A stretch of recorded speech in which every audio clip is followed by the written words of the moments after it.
Hello everyone, welcome back to my channel. আশা করছি তোমরা সবাই ভালো আছো। আমি তো খুবই ভালো আছি। অলরেডি তোমরা ভিডিওর ক্যাপশন দেখে বুঝেই গেছো যে আমি আজকে কোথায় যাচ্ছি।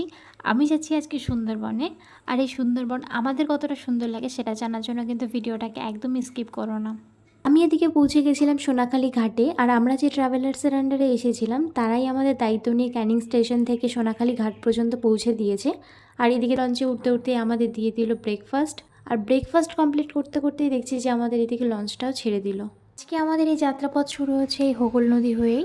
তো এই হোগল নদীর ওপরে যে ব্রিজটা দেখছো এটা হোগল ব্রিজ বা বাসন্তী ব্রিজ নামে পরিচিত। আমরা যে ট্রাভেলসের সাথে এসেছিলাম সাগর সঙ্গম ট্রাভেলস, তাদেরই একটা বোট দেখো আমাদের পাশেই যাচ্ছে। আর এর মধ্যে ওরা নিয়ে চলে আসলো চিংড়ির পকোড়া। পৃথিবীর সব থেকে বড় ম্যানগ্রোভের জঙ্গল হলো এই সুন্দরবন। আর সুন্দরবনের আয়তন প্রায় 10,000 বর্গ কিলোমিটার। তো যেদিকেই তাকাবে সেদিকেই এত বড় বড় বন জঙ্গল দেখতে পাবে, তার মাঝখান থেকে এই নদীগুলো বয়ে গেছে। এই দিক থেকে দেখো একটা বাংলাদেশের লঞ্চও আসছিল। যেহেতু সুন্দরবনে 66%ই হচ্ছে বাংলাদেশে রয়েছে আর 34%ই আমাদের ভারতবর্ষে রয়েছে। তো এই দুই বাংলার মাঝখানে কিন্তু আমাদের সুন্দরবন অবস্থিত। এখন আমরা পৌঁছে গেছি গোসাবাতে। আর এখান থেকে এখন আমরা যাব সেই বিখ্যাত রবীন্দ্রনাথ ঠাকুরের বেকন বাংলোতে। তো এখান থেকে 5 টাকা টিকিট কেটে আমাদের ভেতরে ঢুকতে হবে। আর তোমরা যে ট্রাভেলার্সদের সাথে আসবে তারা কিন্তু এই 5 টাকা তোমাদের প্রোভাইড করবে না।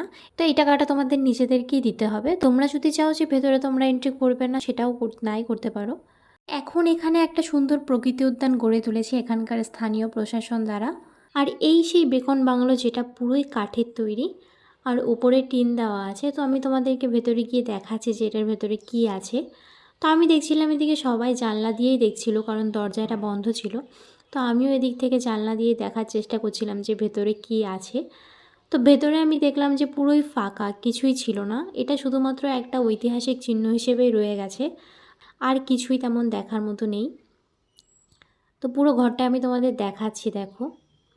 পুরো ঘরটা জুড়েই এরকম জানলা দেওয়া ছিল যেখান থেকে তোমরা ভেতরের ঘরটুকুকে দেখতে পাবে। তো তোমরা যারা আসবে তারা এখান থেকেই জানলাটুকু দিয়েই যা দেখা দেখতে পাবে। আর এদিকে আমি ঘরটা দেখেই নিচেও নেমে গেছিলাম। আর নিচে গিয়ে দেখলাম রবীন্দ্রনাথ ঠাকুরের এত বড় একটা স্ট্যাচু। সুন্দরবন আসার আমাদের মেন যে উদ্দেশ্য রয়্যাল বেঙ্গল টাইগার, সেটা কিন্তু এখানেই আমি একবার দেখা পেয়েই গেলাম। আর এই সাইডে দেখো একটা বৌদ্ধ মূর্তি ছিল যেটা খুবই সুন্দর ছিল। আমি কাদার কারণে ভেতরে ঢুকতে পারলাম না। আর এদিকে আমি আর আমার ফ্রেন্ড একটু ফটো তুলছিলাম। তো ফটো তোলা আমাদের শেষ করে আমরা চলে আসলাম ঘাটে। আর তারপর আমাদের এখান থেকে লঞ্চটাও ছেড়ে দিল। তো লঞ্চ ছাড়তে ছাড়তে আমাদের দুপুরের খাবারও নিয়ে চলে এসেছিলো, কারণ অনেক বেলা হয়ে গেছিলো আর আমাদের পরে অনেক লোকজন এখনও বাকি ছিল খেতে। তো চলো এদিকে আমি তাড়াতাড়ি করে খেয়ে নিই। এদিকে দিয়েছিল আমাদের ডাল, বেগুনি, ইলিশ মাছের মাথা দিয়ে পুঁই শাক, সর্ষে ইলিশ, আর হচ্ছে ইলিশ ভাপা। তো ইলিশ ভাপাটা আমার একটু তিতো লেগেছে, কারণ হয়তো সর্ষের পরিমাণটা বেশি হয়ে গেছিলো। তো এদিকে আমি চলে এসেছিলাম খেয়ে দিয়ে একদম বোটের সামনে, যেখান থেকে ভিউটা কিছুটা এমনই লাগছিল। এখানে কিছুক্ষণ বসতে বসে আমাদের দিয়ে গেল আবারও পেয়ারা।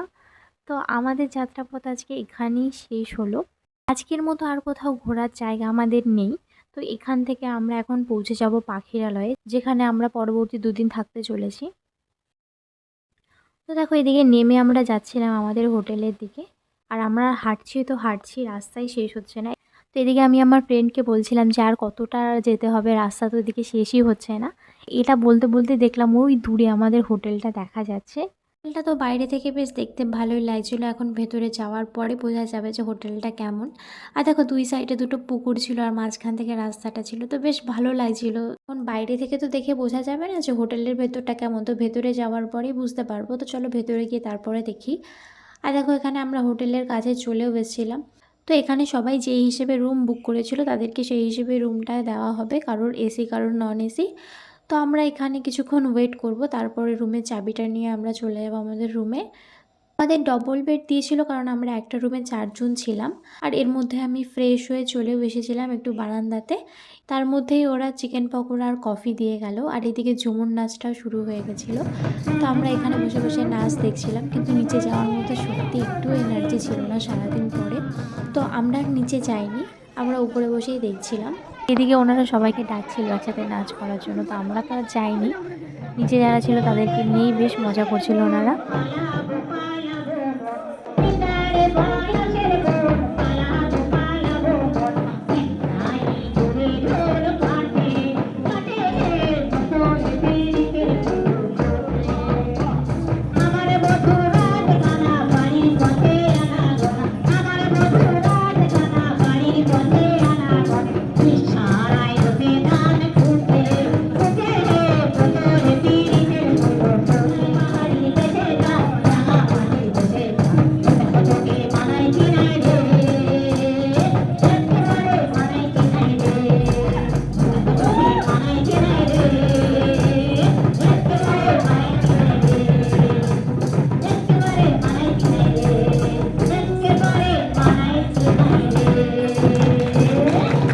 শেষ হতে হতেই আমরা চলে এসেছিলাম রাতের খাবার খেতে।